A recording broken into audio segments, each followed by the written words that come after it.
Wild love. രചന Jasmine. അവതരണം സാലിം കരുളായി. ഒരു മാസമൊക്കെ വേഗം പോകും. ഞാൻ വരുമ്പോഴേക്കും എൻ്റെ പൂച്ചക്കുട്ടി ഒന്നുകൂടെ മിടുക്കിയാവണം. പുതിയ ജോലിക്കൊക്കെ പോയി ഭർത്താവിനെ സ്നേഹിക്കാനൊക്കെ പഠിച്ച് അങ്ങനെ ഒരു ചിരിയോടെ രുദ്രൻ പറയുമ്പോൾ ഈശ ചിരിച്ചു പോയി. അവനക്ക് വേണ്ടത് അതാണ്, അവനെ സ്നേഹിക്കുക. ഇപ്പം ഞാൻ സ്നേഹിക്കുന്നില്ലേ? രണ്ട് കൈകൾ കൊണ്ടും അവൻ്റെ കവളിൽ തലോടിക്കൊണ്ടവൾ ചോദിക്കുമ്പോൾ രുദ്രൻ്റെ കണ്ണുകളൊന്ന് വിടുന്നു. അവൻ യാന്ത്രികമായി ഉണ്ടെന്ന് തലയാട്ടി. ഇങ്ങനെയുള്ള സ്നേഹമല്ല, വേറൊരു സ്നേഹമുണ്ട്. ഞാൻ നിന്നെ സ്നേഹിക്കുന്നത് പോലെയൊക്കെ വാക്കുകളിലും നോട്ടങ്ങളിലും നിൽക്കാതെ വരുന്ന സ്നേഹം, സ്പർശനം കൊണ്ടുള്ള സ്നേഹം, ശരീരത്തിലൂടെ മാത്രം മനസ്സിലാക്കി കൊടുക്കാൻ പറ്റുന്ന സ്നേഹം. രുദ്രൻ വികാരത്തോടെ യേശുവിൻ്റെ മുഖത്തേക്ക് നോക്കി പറയുമ്പോൾ തണുത്ത പ്രതലത്തിലും അവളുടെ മുഖത്ത് വിയർപ്പ് പൊടിഞ്ഞു. അവൻ പറഞ്ഞതിൻ്റെ അർത്ഥം മനസ്സിലായ പോലെ നമ്മുടെ ഉള്ളിലുള്ള സ്നേഹം നിറഞ്ഞ് കവിയുമ്പോൾ അത് പ്രകടമാക്കാൻ കഴിയുന്നത് നമ്മുടെ ശരീരത്തിലൂടെയാണ്. വേദനിപ്പിക്കാതെ സുഖമുള്ള അനുഭൂതി പകർന്നു കൊടുത്തുകൊണ്ട് അങ്ങനെ സ്നേഹിക്കുക എന്നെ. രുദ്രന്റെ ശബ്ദവും നോട്ടവും ആ വാക്കുകളും ഒക്കെ അവളെ മുഴുവനായും തളർത്താൻ പാകത്തിനുള്ളവയായിരുന്നു. ഈശോ ഒന്നും മിണ്ടാതെ അവനെ തള്ളി മാറ്റി ബെഡിലേക്ക് മുഖം കൂട്ടി കമിഴ്ന്ന് കിടന്നു. പ്രതീക്ഷിക്കാതെ ഈശോ തള്ളിയപ്പോൾ രുദ്രൻ ബെഡിൽ നിന്നും പിന്നിലേക്ക് നീങ്ങി. പിന്നൊരു ചിരിയോടെ മുന്നിലേക്ക് നോക്കി. ബെഡിൽ കമിഴ്ന്ന് കിടക്കുകയാണ് അവൾ. അവളുടെ വെളുത്ത നഗ്നമായ പുറത്ത് അവളുടെ ഇന്നർ മാത്രം തെളിഞ്ഞു കണ്ടു. രുദ്രൻ ഒന്നുകൂടെ അവൾ ചേർന്ന് കിടന്നുകൊണ്ട് അവളുടെ പുറത്തുകൂടെ അവൻ്റെ വില്ലുകൾ ചലിപ്പിച്ചു. ഈശ കണ്ണുകൾ രണ്ടും മുറുകെ അടച്ചു പിടിച്ചു. ഇച്ചാ. അവളുടെ ശബ്ദത്തിനൊപ്പം അവൻ്റെ ചുണ്ടുകളും അവളുടെ കാതുകളിലും അമർന്നു. ഈശു ബെഡിൽ കിടന്ന് പൊളഞ്ഞു. രുദ്രൻ്റെ ചുണ്ടുകൾ അവളുടെ പുറത്തുകൂടെ ചലിക്കുമ്പോൾ അവനെ നാവും അതിനനുസരിച്ച് ഇടിഞ്ഞു നടന്നു. യേശുവിൻ്റെ വികാരങ്ങൾ ഉയർന്നു. അവളിൽ എന്തൊക്കെയോ വികാരങ്ങൾ കുമിഞ്ഞു കൂടി. ഈശ വിളിക്കുന്നതോടൊപ്പം രുദ്രൻ അവൾ അവർക്ക് നേരെ മലർത്തി കിടത്തി. അവൻ്റെ മുഖത്തേക്ക് നോക്കാൻ കഴിയാത്തത് കൊണ്ട് ഈശു രുദ്രനെ രണ്ട് കൈകൾ കൊണ്ട് കെട്ടിപ്പിടിച്ചു. രണ്ടുപേരും ഒരു നിമിഷം വല്ലാത്തൊരവസ്ഥയിലെത്തി. ആർദ്രനഗ്നമായ രണ്ട് ശരീരങ്ങൾ കൂട്ടിമുട്ടിയപ്പോൾ രണ്ടുപേരുടെ ഉള്ളിലൂടെയും ഒരു സുഖമുള്ള അനുഭൂതി കടന്നുപോയി. ഈശ. രണ്ടുപേരുടെയും ചുണ്ടുകൾ ഒരുപോലെ ഒടിഞ്ഞു. രുദ്രൻ അവളെ കെട്ടിപ്പുണർന്നുകൊണ്ട് തന്നെ ബെഡിലേക്ക് അമർന്ന് കിടന്നു. അങ്ങനെ കിടന്നുകൊണ്ട് തന്നെ രുദ്രൻ അവളുടെ കഴുത്തിൽ ചുംബിച്ച് അവിടെ നുണഞ്ഞു. യേശുവിൻ്റെ കൈകൾ രുദ്രൻ്റെ പുറത്ത് ശക്തിയിൽ അമർന്നു. അവളുടെ നഖം കൊണ്ടുള്ള പോറലുകൾ അവനെ നഗ്നമായ പുറത്ത് എടുത്ത് കാണിച്ചു. ഏട്ടാ. അവൻ്റെ ചുണ്ടുകൾ അവിടെ നുണയുമ്പോൾ അവളുടെ ചെവിയിൽ കണ്ണൻ്റെ ശബ്ദം വന്ന് പതിഞ്ഞു. രുദ്രൻ കണ്ണുകൾ ഇറുകിയടിച്ച് അവളുടെ കവളിൽ ഒന്ന് കടിച്ചു. ആ. വേദന കൊണ്ട് ഈശോ ഒന്ന് നിലവിളിച്ചു. രുദ്രൻ പല്ലുകൾ അലർത്തി മാറ്റി അവൻക്ക് അടിയിൽ കിടക്കുന്നവളൊന്നും നോക്കുപോലും ചെയ്യാതെ പല്ല് കടിച്ചുകൊണ്ട് നിർത്താതെ തട്ടിക്കൊണ്ടിരിക്കുന്ന വാതിൽ തുറക്കാൻ പോയി. ലോക്ക് മാറ്റാനായി കൈ ഉയർത്തിയതും എന്തോ ആലോചിച്ചെന്ന പോലെ ബെഡിലേക്ക് നോക്കി. ചുണ്ടു പിളർത്തി കിടക്കുന്നവളെ കണ്ടതും ഡോറ് തുറന്ന് പുറത്തേക്ക് ഇറങ്ങി ശക്തിയിൽ വാതിൽ വലിച്ചടച്ചു. എന്താടാ പുന്നാരൻ! മുന്നിൽ വാ തുറന്ന് നിൽക്കുന്ന കണ്ണൻ്റെ മുഖത്തേക്ക് നോക്കി രുദ്രൻ അലറുമ്പോൾ കണ്ണൻ പിന്നിലേക്കൊന്ന് തിരിഞ്ഞു നോക്കി. ഇല്ലല്ലോ, ആരുമില്ലല്ലോ. അപ്പം എനിക്കുള്ളതാ. അവൻ ആരോടൊന്നില്ലാതെ പറഞ്ഞുകൊണ്ട് രുദ്രനെ നോക്കി. അമ്മ നിങ്ങളെ വിളിച്ച് ചെല്ലാൻ. എന്തോ കാര്യം? പിന്നെ കഴിക്കാൻ. അവൻ്റെ മുഖത്തേക്ക് നോക്കി അതേ സ്പീഡിൽ തന്നെ കണ്ണൻ തലതാഴ്ത്തി. എന്തോ രുദ്രൻ്റെ നോട്ടവും സംസാരവും ഗൗരവവും ഒക്കെ അവനിൽ അത്രത്തോളം ഭയം ഉണ്ടാക്കിയിരുന്നു. കണ്ണൻ അത്രമാത്രം പറഞ്ഞ് രുദ്രൻ്റെ മറുപടിക്ക് പോലും കാത്തു നിൽക്കാതെ തിരിഞ്ഞു നടന്നു. അവനെ തലതാഴ്ത്തിയുള്ള പോക്ക് കണ്ടതും രുദ്രൻ അവനെ തന്നെ നോക്കി നിന്നു. ഞാൻ മനഃപൂർവ്വമല്ല. അമ്മ പറഞ്ഞു വിട്ടിട്ടാ. പോകുന്ന പോകിൽ തിരിഞ്ഞു നോക്കാതെ തന്നെ കണ്ണൻ പറഞ്ഞു. അവൻ്റെ വാക്കുകൾ ഇടറിയിരുന്നു. രുദ്രൻ പറഞ്ഞ വാക്കുകൾ അവൻ്റെ ഉള്ളിൽ അസ്ത്രം പോലെ തുറന്നിരുന്നു. കണ്ണാ. വീണ്ടും മുന്നോട്ട് പോകാൻ നിന്ന കണ്ണൻ്റെ കാലുകൾ നിശ്ചലമായി. അവൻ പതിയെ തിരിഞ്ഞു. രുദ്രൻ്റെ മുഖത്തേക്ക് നോക്കിയില്ല. തലതാഴ്ത്തി നിന്നു. നിന്റെ അഭിനയൊക്കെ നിന്റെ ഏടത്തിയോട് മതി. ഏടത്തിയുടെ ഭർത്താവിനോട് വേണ്ട. അവൻ്റെ ഒരു അതിവിനയവും കരച്ചിലും. രുദ്രൻ്റെ പൂച്ചത്തോടെയുള്ള വാക്കുകൾ കേടുന്ന് കണ്ണൻ ഞെട്ടിക്കൊണ്ട് തലയുത്തി രുദ്രൻ്റെ മുഖത്തേക്ക് നോക്കി. ഇത്ര വേഗം മനസ്സിലായി എന്നായിരുന്നു ആ നോട്ടത്തിൻ്റെ അർത്ഥം. ചെല്ല്. പിന്നെ ഇനി മേലാ ഞങ്ങളെ വിളിക്കാൻ ഞങ്ങളുടെ റൂമിലേക്കെന്നല്ല, എവിടേക്കും വരരുത്. വന്നാലെന്ന് പറയുമ്പോൾ രുദ്രൻ്റെ വാക്കുകൾ വല്ലാത്ത കനമുണ്ടായിരുന്നു. കണ്ണൻ രുദ്രൻ്റെ മുഖത്തേക്ക് ദയനീയമായി നോക്കി. എന്താവും പറയാൻ വരുന്നത് പോലെ. പിന്നെ നീ ഈ മാൻഷനിൽ ഉണ്ടാവില്ല.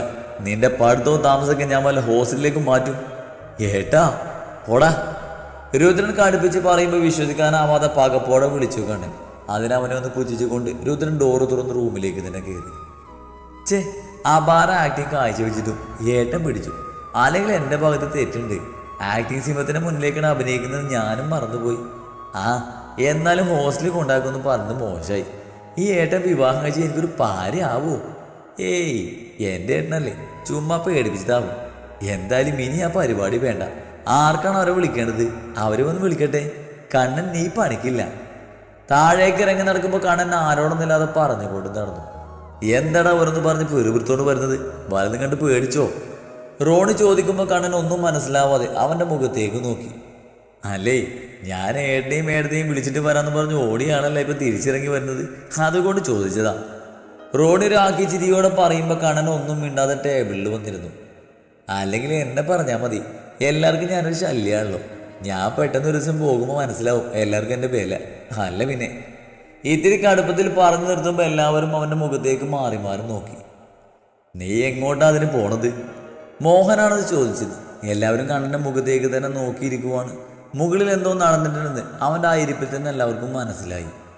ഞാൻ വല്ല ലണ്ടനിലേക്കോ പാരീസിലേക്കോ പോവാൻ പോവാണെന്ന്. മതിയായി. പിന്നെ വീട് മാറി കിടന്നാൽ ഉറക്കം വരാത്തോണ്ടാ ഇത്രയും കാലം ഞാൻ പിടിച്ചു നിന്നത്. ഇനി അതില്ല. കണ്ണൻ പറഞ്ഞു നിർത്തുമ്പോൾ എല്ലാവരും കാര്യമായി എന്തോ പറ്റിയിരുന്നെന്ന് മനസ്സിലായി. ആ, അത് നന്നായി. മൂത്തവൻ ഭാര്യയെ ഉമ്മ വെക്കാൻ പറ്റാത്തോണ്ട് പോണു. നീ നിന്നെ ആർക്കും വിലയില്ലെന്ന് പറഞ്ഞ് പോണു. ഇനി നിങ്ങൾ രണ്ടുപേരും എന്ത് കാണിക്കാൻ നിൽക്കുക? നിങ്ങളും പൊക്കോ, എന്നിട്ട് വേണം എനിക്ക് എൻ്റെ ഭാര്യക്കും അടിച്ച് പൊളിക്കാൻ. മോഹൻ പറയുമ്പോൾ കണ്ണൻ മോഹനെ ഒന്ന് തുറച്ചു നോക്കി. റോണയും അതുപോലെ നോക്കി. ദേവി ഒരു ചിരിയോടെ അവിടെ വഴക്ക് കണ്ടിരുന്നു. നീ ഏട്ടനെ വിളിച്ചില്ലേ? റോണ കണ്ണൻ്റെ അടുത്തുള്ള ചെയർ നീക്കി അതിലേക്ക് ഇരുന്നു കൊണ്ട് ചോദിക്കുമ്പോൾ കണ്ണൻ അവനൊന്ന് തുറച്ചു നോക്കി. ഇനി മേലിൽ ഏട്ടനെയോ എടുത്തിയോ വിളിക്കാൻ അങ്ങോട്ട് ചെല്ലരുതെന്ന് പറഞ്ഞു. കൂടുതലൊരു ഭീഷണിയും. എന്നെ വല്ല ഹോസ്റ്റലിലാക്കൂന്ന്. അത് കേട്ടൊന്നും ഈ കണ്ണിന് പേടിക്കില്ല. ഇതൊക്കെ എനിക്ക് പുല്ല, വെറും ഗ്രാസ്. കണ്ണൻ പൂച്ചത്തിൽ പറയുമ്പോൾ എല്ലാവരും ഒരു ചിരിയോടെ തലയാട്ടി. വെറുതെ തള്ളി മറിക്കുമെന്ന് അറിയാവുന്നത് കൊണ്ട് ആരും മറുപടി കൊടുത്തില്ല. കണ്ണനോട് കലിപ്പിട്ട് അകത്തേക്ക് കയറിയ രുദ്രന്റെ കണ്ണുകൾ ആദ്യം പോയത് ബെഡിലേക്കാണ്. ബെഡിലെ ആളെ കാണാതെ വന്നതും അവൻ്റെ നോട്ടം പടഞ്ഞു കിടക്കുന്ന ബാത്റൂമിൻ്റെ ഡോറിലേക്ക് പോയി. ശേഷം രുദ്രൻ കണ്ണുകളടച്ച് ബെഡിലേക്ക് മലർന്നു കിടന്നു. മനസ്സിൽ മുഴുവൻ കുറച്ചു മുമ്പ് നടന്ന സംഭവങ്ങളാണ്. ഇപ്പം എന്ത് ചെയ്യുമ്പോഴും അവളുടെ ശരീരം ഭയം കൊണ്ട് വിറക്കില്ലെന്ന് അവൻ ഓർത്തു. പണ്ടവൻ്റെ നോട്ടത്തിൽ തന്നെ വിറച്ചുകൊണ്ടിരുന്നവളുടെ മുഖം കൺമുന്നിൽ തെളിഞ്ഞു. ഒപ്പം ആദ്യമായി അവളെ ചവിട്ടി ബെഡിൽ നിന്നും താഴെയിട്ട രംഗം. വേദന കൊണ്ട് കിടന്ന് പെടയുന്നവൾ എണീപ്പിച്ച് അവളുടെ കവിളിൽ തല്ലിയ രംഗം. അതെല്ലാം കൺമുന്നിൽ തെളിഞ്ഞതും രുദ്രൻ കണ്ണുകൾ വലിച്ചു തുറന്നു. അവൻ്റെ കണ്ണുകൾ നിറഞ്ഞൊഴുകി പുകയുന്നത് പോലെ. ബാത്റൂമിൻ്റെ ഡോറ് തുറക്കുന്ന ശബ്ദം കേട്ട് രുദ്രൻ തലതിരിച്ച് അങ്ങോട്ടേക്ക് നോക്കി. കുളി കഴിഞ്ഞ് മുടി തുവർത്തി ഇറങ്ങുവാണ്. ഒരു ലൈറ്റ് നീല നിറത്തിലുള്ള ടോപ്പും പാൻറ്റുമാണ് വേഷം. അവളുടെ മുഖത്തേക്ക് നോക്കും തോറും രുദ്രൻ്റെ കണ്ണുകൾ വീണ്ടും നിറഞ്ഞു. അവളെ തന്നെ നോക്കിക്കിടക്കുന്ന രുദ്രൻ്റെ അടുത്തേക്ക് അവളൊരു ചെറു ചിരിയോടെ നടന്നു വന്നു. അവൻ്റെ അടുത്തേക്ക് എത്തിയതും അവൻ്റെ നിറഞ്ഞ കണ്ണുകൾ കണ്ടപ്പോൾ അവളുടെ കണ്ണുകളൊന്ന് ചുരുങ്ങി. എന്ത് പറ്റി? ബെഡിൽ അവൻ്റെ അടുത്തേക്ക് ഇരുന്ന് ചോദിക്കുമ്പോൾ രുദ്രൻ അവളുടെ മടിയിൽ മുഖമുഖത്തി കമിഴ്ന്ന് കിടന്നു. ഈശോയുടെ വിരലുകൾ കൊണ്ട് അവൻ്റെ തലമുടിയിൽ തലോടിക്കൊണ്ടിരുന്നു. രുദ്രൻ അവളെ ചുറ്റിപ്പിടിച്ച് അവളുടെ വയലിലേക്ക് മുഖമർത്തി. ഈച്ചാ, ഇനിയും താഴേക്ക് പോകാതിരുന്നാൽ മോശമാകുമെന്നുള്ളത് കൊണ്ട് അവൾ അവനെ വിളിച്ചു.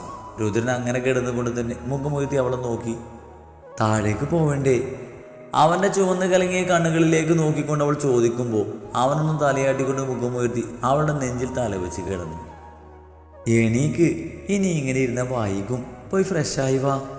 രുദ്രൻ അവളുടെ നെറ്റിയിൽ അമർത്തി ഒന്ന് ചുംബിച്ച ശേഷം ബാത്റൂമിലേക്ക് നടക്കാൻ തിരിഞ്ഞു. പെട്ടെന്ന് അവൻ്റെ ഇടത്തെ കയ്യിൽ യേശുവിൻ്റെ പിടി വീണു. രുദ്രൻ അവളെ ഒന്ന് തിരിഞ്ഞു നോക്കി. ഇതാണോ വേദനയില്ലാത്ത സുഖമുള്ള അനുഭൂതി? അവൻ്റെ മുഖത്തേക്ക് നോക്കി ചിരിയോടെ ചോദിക്കുന്നവളുടെ കയ്യിൽ പിടിച്ച് വലിച്ച് അവനെ നെഞ്ചിലേക്ക് ഇട്ടു. അറിഞ്ഞുകൊണ്ട് ചെയ്തതല്ല, അപ്പോഴത്തെ എൻ്റെ ദേഷ്യത്തിൽ പറ്റിപ്പോയതാ. പിന്നെ അന്ന് എൻ്റെ ഈ നെഞ്ചിൽ കടിച്ചതിന് പകരമായി കണക്കാക്കിക്കോ, പകരത്തിന് പകരം. അവൾ ഇറുകെ പുണർന്നുകൊണ്ട് രുദ്രൻ പറയുമ്പോൾ യേശു ഒന്ന് ചിരിച്ചു. രണ്ടുപേരിൽ നിന്ന് സങ്കടങ്ങൾ മാഞ്ഞിരുന്നു. രുദ്രൻ കൈ അയച്ചതും അവനിൽ നിന്നും അവൾ അകന്നു മാറി. രുദ്രൻ മുന്നോട്ട് നടന്നതും അവൻ്റെ പുറത്തേക്ക് അമർത്തി രണ്ട് കൈയും മുന്നിലേക്കിട്ട് അവൻ്റെ കൈ പിടിച്ച് അവൻ നഗ്നമായ പുറത്ത് അമർത്തി കടിച്ചേശു. അവൻക്കൊന്ന് പ്രതികരിക്കാൻ കഴിയും മുമ്പേ ഒരു പൊട്ടിച്ചിരിയോടെ അവൾ റൂമിൽ നിന്നും ഓടിയിരുന്നു. ഈശു പോയ വഴിയെ നോക്കി രുദ്രൻ കുറച്ചു നേരം അങ്ങനെ തന്നെ നിന്നു. ഒരിക്കലും അവൻ്റെ ഈശോയിൽ നിന്നും പ്രതീക്ഷിക്കാത്തൊരു പ്രവൃത്തി, പക്ഷെ അത് രുദ്രന് ഇഷ്ടമായി ഒരുപാട്. ഈശു താഴേക്ക് ഇറങ്ങി വരുമ്പോൾ എല്ലാവരും പോകാൻ റെഡിയായി നിൽക്കുമായിരുന്നു. കണ്ണൻ സെറ്റിയിൽ കിടന്ന് ആരോടൊന്നില്ലാതെ എന്തൊക്കെയോ പറയുന്നത് കണ്ടതും ഈശോൻ്റെ അടുത്തേക്ക് നടന്നു. വേണ്ടനേ, എൻ്റെ കാര്യം അല്ലെങ്കിൽ ഞാൻ നോക്കിക്കൊണ്ട് ഒന്ന് അയൺ ചെയ്ത് തരുമെന്ന് ചോദിച്ചാൽ ഒരു 300 പേജുള്ള പുസ്തകത്തെ കൊള്ളാത്ത പ്രസംഗം പറഞ്ഞിട്ട് പോയതാ. ഈ പ്രായത്തിലുള്ള എൻ്റെ കൂട്ടുകാരുടെ അമ്മമാരൊക്കെ അവിടെ ഷൂ അടക്കം വൃത്തിയാക്കി കൊടുക്കും.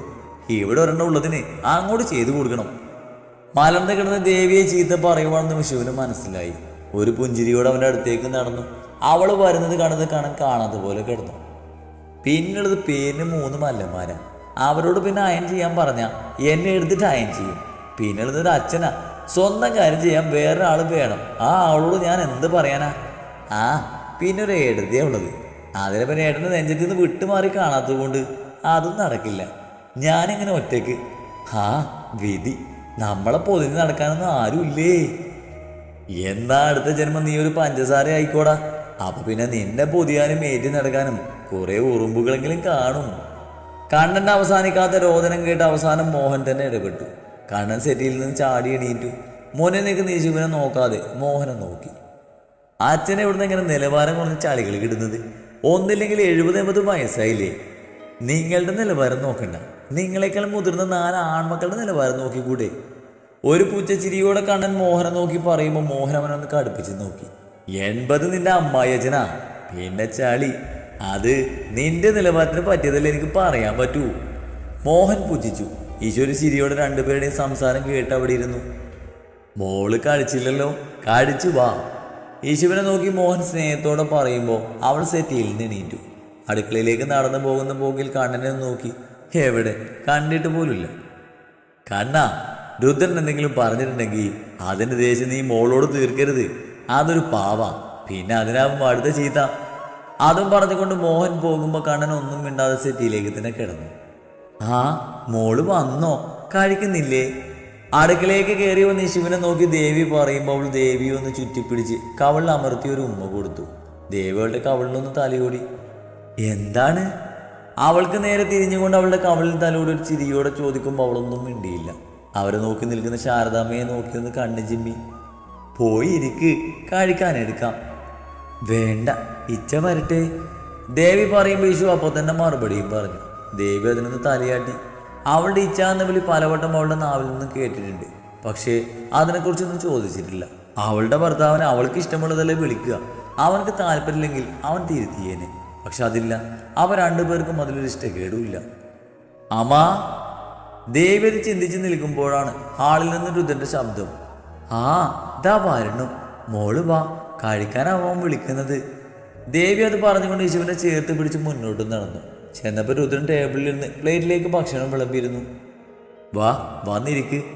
യേശുവിനെ കാണുന്നതും അവൻ്റെ അടുത്തുള്ള ചെയർ നീക്കിക്കൊണ്ട് അവൻ പറയുമ്പോൾ അവൾ അവിടെ ഇരുന്നു. സമയം വൈകിയത് കൊണ്ട് അവരെല്ലാം കഴിച്ച് എണീറ്റ് കാണുമെന്ന് അവനക്ക് അറിയാം. ചോദിക്കാൻ നിന്നാൽ പിന്നെ അതും ഇതും പറഞ്ഞ് എന്തിനാ വെറുതെ? അവൻ ചിന്തിച്ചുകൊണ്ട് കഴിച്ചു തുടങ്ങി. ചിലരുടെ വിവാഹം കഴിഞ്ഞപ്പോൾ ജോഗിങ് ഇല്ല, എക്സസൈസ് ഇല്ല. 5 മണിക്ക് എണീക്കുന്ന ചെറുക്കനായിരുന്നു. കാലം പോണ പോക്കേ. മോഹൻ രുദ്രൻ്റെ അടുത്തുള്ള ജഗ്ഗിലെ വെള്ളം കുടിച്ചുകൊണ്ട് പറയുമ്പോൾ രുദ്രൻ ഒന്നും മിണ്ടാതെ പാത്രത്തിലുള്ളത് വായിലേക്ക് തിരികെ. ഇനി ഒന്നും ചെയ്യണ്ട, രാവിലെ നേരത്തെ എണീക്കുവോ? അതുമില്ല. ഇതാണ് ഏത് കൊമ്പനും കല്യാണം കഴിഞ്ഞാൽ മാറുമെന്ന് പറയണത്.